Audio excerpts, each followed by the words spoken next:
Olá, irmãos e irmãs em Cristo. Venho aqui hoje gravar para vocês mais um vídeo do meu canal revelando as profecias da Bíblia. E no vídeo de hoje é a Escola Sabatina, Alusões, Imagens e Símbolos.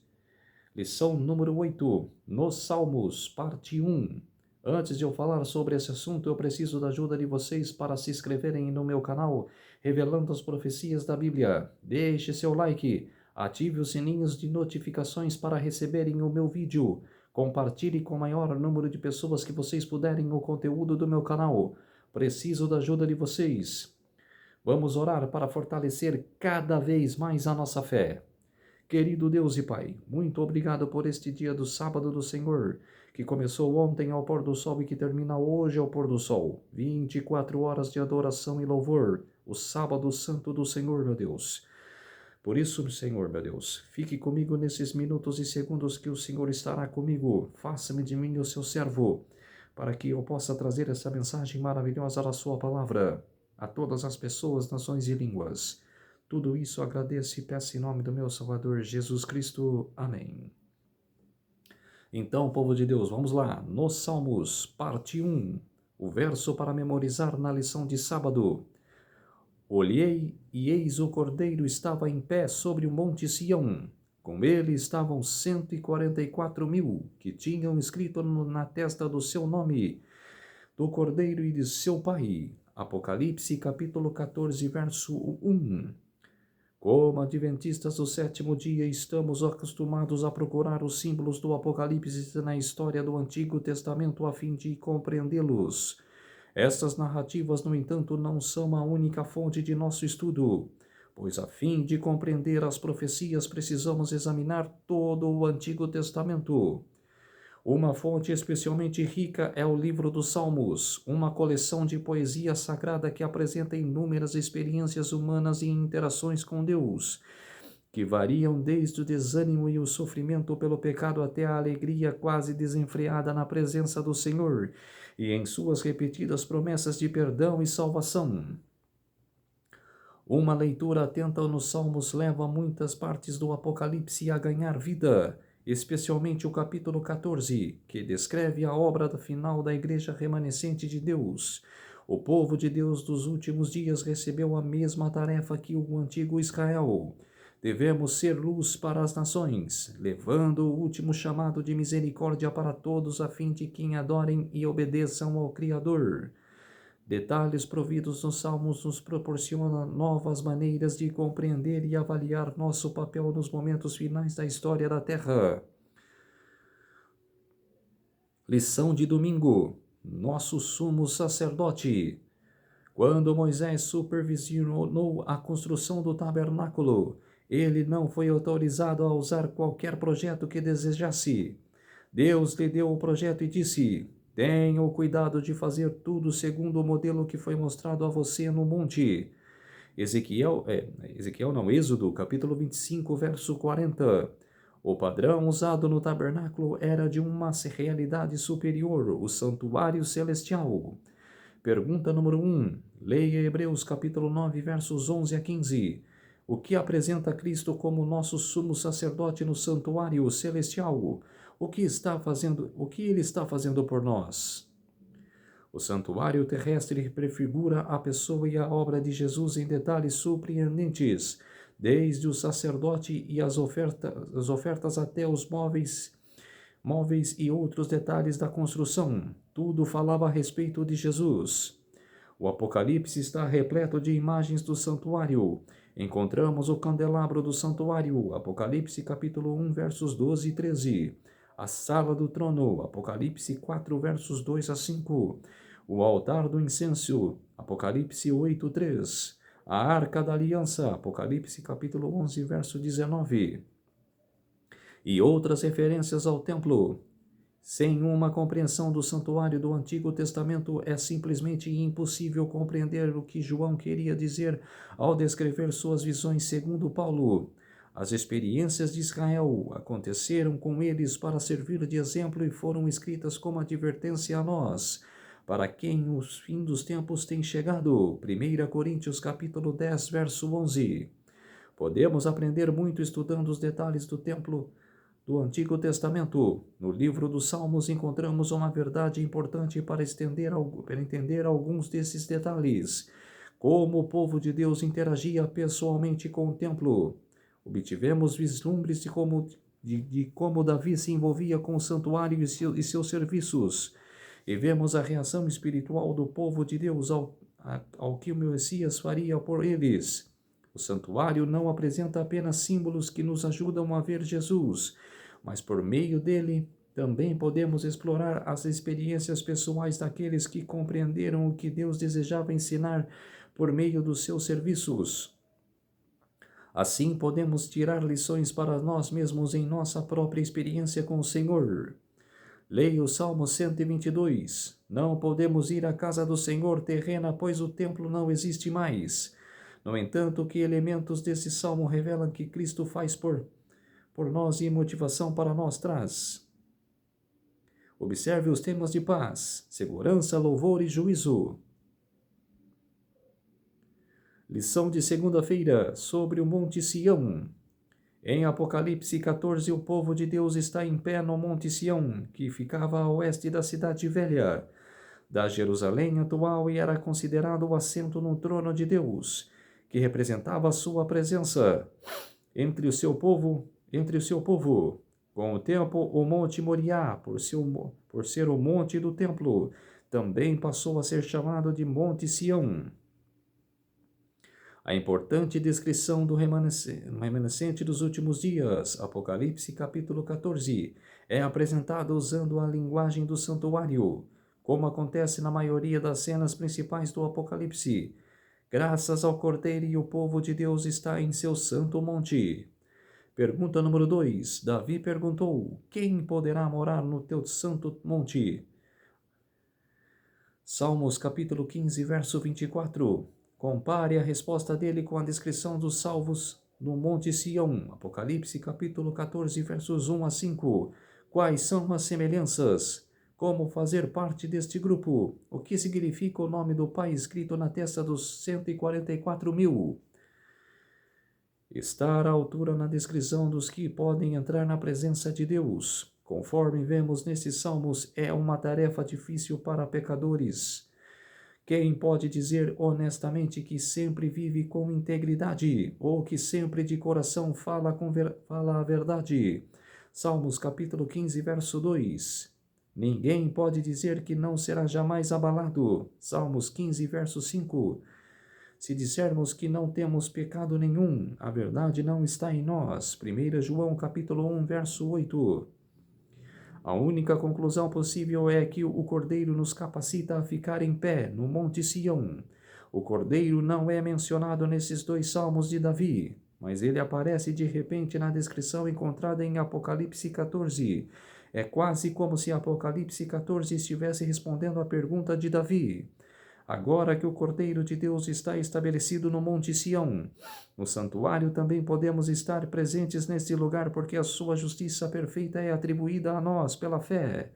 Podemos ter a ousadia para entrar no santuário, pelo sangue de Jesus, pelo novo e vivo caminho que ele nos abriu por meio do véu, isto é, pela sua carne. Hebreus capítulo 10, versos 19 a 20. Sem o sangue de Cristo, que esperança teríamos? Absolutamente nenhuma, com certeza. Era sem chance nenhuma. A pergunta no rodapé. A Bíblia tem promessas de vitória sobre o pecado. Por que estamos longe de alcançar a perfeição de Jesus? Porque a gente vive em pecado. Cada vez mais. Aquelas pessoas não se atentam às leis de Deus, não aceitam Jesus em sua vida, não respeita os mandamentos, por isso que não alcança, a perfeição de Deus, a perfeição de Jesus, quer dizer, não alcança, nem chegar no mínimo ali de alcançar, não alcança. E a outra pergunta, por que precisamos que sua vida perfeita substitua a nossa? Porque precisamos do Redentor, precisamos do Salvador. Sem Jesus em nossas vidas, sem Deus em nossas vidas, não somos nada. A lição de terça-feira, a lei em nosso coração. O remanescente reunido em Sião tinha escrito na testa o nome do Pai e o nome do Cordeiro. Nas Escrituras, nome significa mais do que uma palavra que identifica alguém. Representa o caráter. Até hoje, em muitas culturas, ainda se diz alguém tem um bom nome, quando seu caráter é bem visto pelos outros. Pergunta número 3. Leia Êxodo, capítulo 33, verso 18 a 23, capítulo 34, versos 1 a 7, Salmos 119, verso 55. Quando Moisés pediu para ver a glória de Deus, que o Senhor prometeu lhe mostrar, o que aconteceu quando Deus proclamou o seu nome a Moisés? Êxodo, capítulo 34, verso 5. Muitos definem a glória de Deus como uma luz brilhante e inacessível, o que sem dúvida é verdade. No entanto, a glória de Deus é mais do que simplesmente uma exibição visual. É seu caráter, e isso também é verdade em relação ao nome de Deus. O nome do Criador está escrito na testa do remanescente, não se trata de letras escritas no corpo. É uma questão de ter o caráter de Deus na mente e no coração, e assim refletir na vida de seu amor e o seu caráter. Quando somos atraídos para perto de Deus, passamos a amá-lo por quem Ele é, pelo o que Ele é e pelo que Ele fez por nós. Deus se descreveu a Moisés quando entregou ao seu servo uma segunda cópia dos 10 mandamentos, que é uma transcrição de seu caráter. Da mesma forma, os que têm o nome de Deus, Apocalipse 14, verso 1, são descritos como os que guardam os mandamentos de Deus, Apocalipse 14, verso 12. A profecia de Jeremias citada em Hebreus descreve essa experiência. Esta é a aliança que farei com eles. Depois daqueles dias, diz o Senhor, imprimirei as minhas leis no coração deles, e as escreverei sobre a sua mente. Dos seus pecados e das suas iniquidades jamais me lembrarei. Hebreus capítulo 10, versos 16 e 17. Que expressão do Evangelho! Embora a lei seja refletida em nossa vida, precisamos que nossos pecados não sejam jamais lembrados.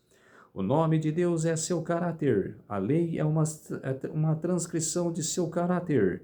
Os que estão no Monte Sião amam o Senhor. Esse amor se manifesta na obediência à lei. Somos salvos pela graça mediante a fé, não pela lei. Então, qual é a importância da lei de Deus? 1 João, capítulo 5, verso 3. Essa é a pergunta no rodapé. Como somos salvos? Somos salvos pela graça mediante a fé, não pela lei. Então, qual é a importância da lei de Deus? A importância da lei de Deus em nossas vidas é tremenda. Como eu falei numa pergunta antes, temos que respeitar os mandamentos. Temos que seguir os mandamentos, tudo que está lá, que era descrito nos 10 mandamentos, para não nos fazer, para não fazermos. É para respeitar. Quero seguir os estatutos e as leis de Deus.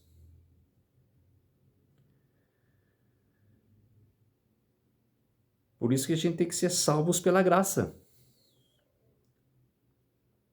Mas antes de ser salvos pela graça, devemos nos praticar isso. Lição de quarta-feira, Salmo 5. Pergunta número 4. No Salmo 5, Davi apresentou contrastes entre os perdidos e os redimidos. Compare esse salmo com o Apocalipse capítulo 14, versos 1 a 12. Que semelhanças existem entre essas passagens? Isso nos ajuda a entender o que significa ser parte do remanescente dos últimos dias. Davi destacou que o mal não pode habitar com Deus. Salmos capítulo 5, verso 4. O objetivo do tabernáculo era que Deus habitasse entre o seu povo.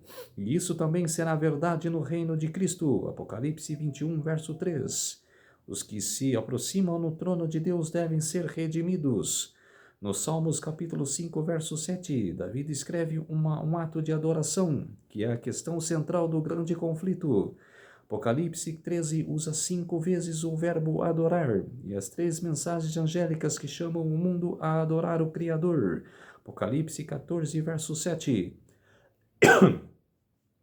Davi disse que temia a Deus e a mensagem do remanescente apresenta o seguinte chamado: Temam a Deus e deem glória a Ele, pois é chegada a hora em que Ele vai julgar. Na boca dos redimidos não se achou mentira. Apocalipse capítulo 14, verso 5. Eles falam a verdade, e suas palavras e ações refletem o caráter justo de Deus. Por outro lado, de acordo com Davi, na boca dos meus adversários não há sinceridade. Salmos capítulo 5, verso 9. Nesta parte fundamental do Apocalipse, João apresenta uma cena surpreendente. Pecadores foram resgatados da morte e têm o privilégio de estar na presença de Deus. Eles não conquistaram esse direito. Em vez disso, o receberam porque o Cordeiro de Deus, o justo Filho do Homem, estava lá com eles. Eles foram perdoados e redimidos. Não precisam mais carregar sua culpa. Comparem em Salmos capítulo 5, verso 10, porque o Cordeiro de Deus a carregou por eles. Comparem em Isaías capítulo 53, verso 12, em 2 Coríntios capítulo 5, verso 21. Uma vez que o nome de Deus é escrito em nosso coração, não podemos ficar em silêncio. O povo de Deus apresenta ao mundo uma oferta final de misericórdia usando uma voz forte. Apocalipse 14, verso 7. Davi disse: Alegre-se todos os que confiam em ti. Cantem e júbilo para sempre, porque tu os defendes, e em ti se gloriem os que amam o teu nome. Salmos capítulo 5, verso 11. Pergunta no rodapé. Imagine estar diante de um Deus santo no juízo. Cada ação praticada está exposta diante dele. O que essa perspectiva lhe diz sobre a sua necessidade da justiça de Cristo? Que todos nós seremos julgados. Todos nós seremos julgados. Tanto os salvos que os perdidos. Quem aceitou o selo de Deus do sábado e quem aceitou o selo da besta, que é o domingo. Todos nós serão julgados. Até os mortos serão julgados. Os que morreram, querem os que vão morrer no futuro, serão julgados. Todos, sem exceção de ninguém. Todos.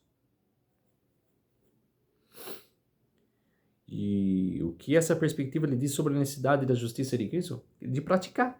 Era igual eu falei, pratica. Praticar a justiça de Deus. Lição de quinta-feira. Ensinar os transgressores os teus caminhos.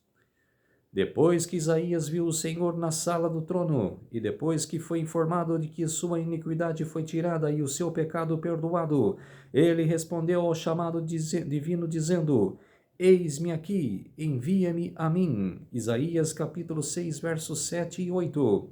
Uma vez que ele estava em paz com Deus, apesar de conhecer suas falhas, estava pronto para trabalhar para o Senhor. Isso também ocorre conosco. Como proclamar a salvação aos outros se não a recebemos? Só pode recebê-la pela fé em Jesus e nos que ele fez por nós. Pergunta número 5. Leia o Salmo 51, versos 7 a 15. O que Davi prometeu fazer depois que Deus o perdoasse e purificasse do pecado? Ser chamado à presença de Deus é uma última análise, ser enviado de volta ao lugar em que estávamos. Em sua sabedoria, Deus designou os redimidos para servir com sua voz para um mundo caído. Em breve, o mundo sentirá o impacto do povo de Deus. O apelo final à humanidade caída iluminará o mundo inteiro. Apocalipse capítulo 18, verso 1. Tão logo uma pessoa aceita a Cristo, em seu coração nasce um desejo de apresentar aos outros o precioso amigo que encontrou em Jesus Cristo. A verdade salvadora e santificadora não pode ficar escondida em seu coração. Se tivermos revestidos da justiça de Cristo e cheios da alegria que seu Espírito produz, será impossível nos contermos. Se já provamos e vimos que o Senhor é bom, teremos alguma coisa a dizer. Como Felipe, ao encontrarmos o Salvador, convidaremos outros para a sua presença. Ellen G. White, no livro O Caminho a Cristo, página 50. 3 mensagens angélicas estão fundamentadas no Evangelho Eterno. O fundamento do Evangelho, a salvação em Jesus, é proclamado antes da adoração ao Criador, da queda de Babilônia ou a advertência contra a adoração à besta e a sua imagem. Apocalipse capítulo 14, versos 6 a 9. E isto porque as mensagens dos três anjos significam, acima de tudo, a esperança e a promessa que temos em Jesus e no que Ele fez por nós. Fora do Evangelho eterno, realmente não temos nada de valor a dizer ao mundo. Pergunta no rodapé. Antes da proclamação das três mensagens angélicas, somos conduzidos ao Evangelho eterno. Qual é a importância dessa verdade fundamental para todas as nossas crenças? A verdade é adorar a Deus, aquele que fez os céus, a terra e o mar. E de prestar atenção nas outras mensagens. Aquela que caiu, aquela cidade prostituta, aquela cidade que se prostitua aos reis da terra, aquela igreja que se prostitua com os reis da terra. E a terceira mensagem é de quem adorar esta igreja, quem adorar esta imagem, quem adorar a besta, aquele que implantará a lei dominical, aquela que implantará a marca, que era para você aceitar o domingo e não o sábado. Quer induzir você a sair do sábado e ir para o domingo.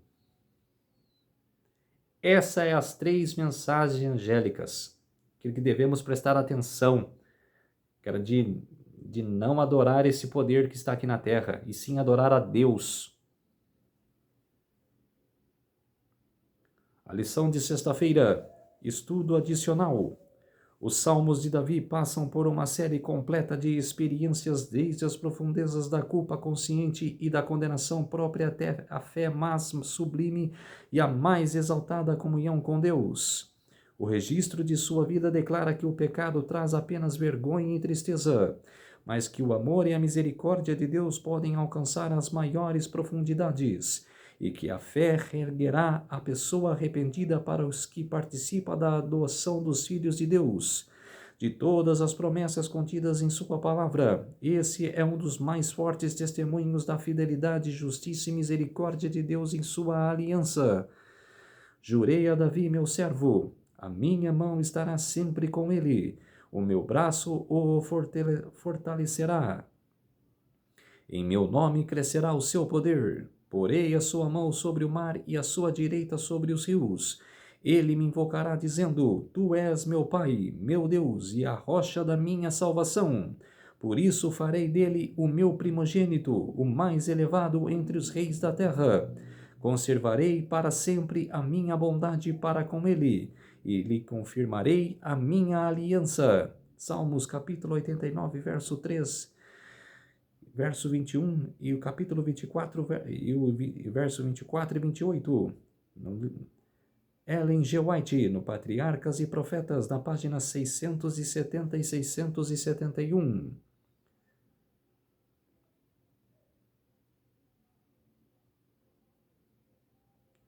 Então, povo de Deus, esse foi o Nos Salmos, parte 1. Antes de vamos orar para fortalecer a nossa fé. Querido Deus e Pai, muito obrigado por esses minutos e segundos que o Senhor esteve comigo. Fez-se de mim o seu servo para botar todas essas questões de caráter para o povo de Deus. Para que devemos guardar a sua lei, que devemos respeitar os seus mandamentos, meu Deus. Por isso, este alerta para todos os povos. Tudo isso agradeço e oro em nome do meu Salvador, Jesus Cristo. Amém. Então, povo de Deus, se inscrevam no meu canal Revelando as Profecias da Bíblia. Deixe seu like, ative os sininhos de notificações para receberem o meu vídeo. Compartilhe com o maior número de pessoas que vocês puderem o conteúdo do meu canal.